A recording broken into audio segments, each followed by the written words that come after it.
it's quite a thing to build a business and then fail at it and have the courage to kind of like get back on the horse and try it. I mean, how did she have the fortitude to try again?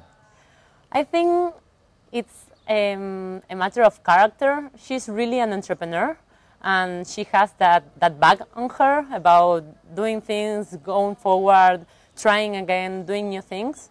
And I think in the second chance, she realized and she have learned a lot. So experience gave her the courage and the confidence to start again. And also because she's quite independent, and I think she needed to run her own business.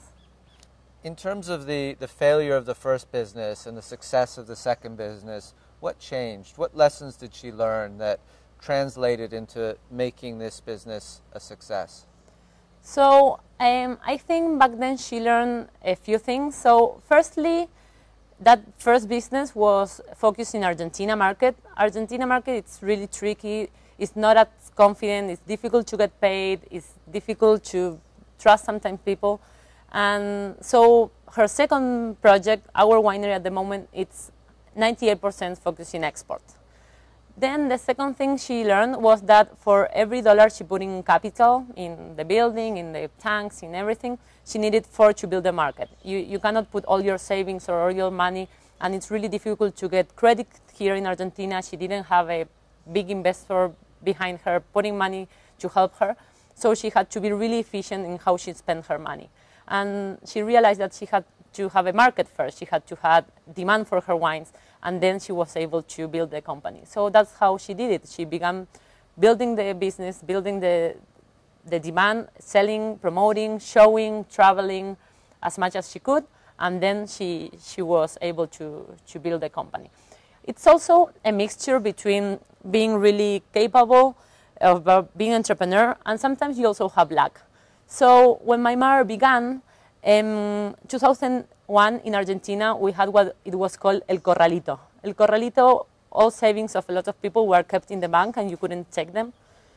She was advised for someone with some connection that was going to happen in Argentina, and she had some savings from the sold of that previous company she had to sell for much less than she expected, the first winery.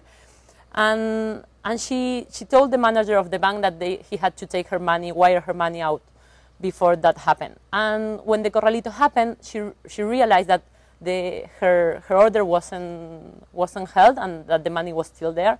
So she talked with the manager and said, like, you have to do something because you promised, and I told you 3 months in advance that you had to take my money off.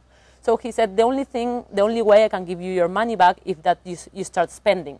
So in 2001, Argentina was facing one of the worst crises ever, and she was building this winery because she had to spend money. So she started by buying cements, rigs, everything, just be able to take her money out. So she kind of was forced back then. After 2001, Argentina had a big devaluation, and that was the big jump that was able this company to grow, because the working capital of the company multiplied the times the devaluation happened, like 4 times back then, and that's how the business was able to jump. So you sometimes need a bit of luck also.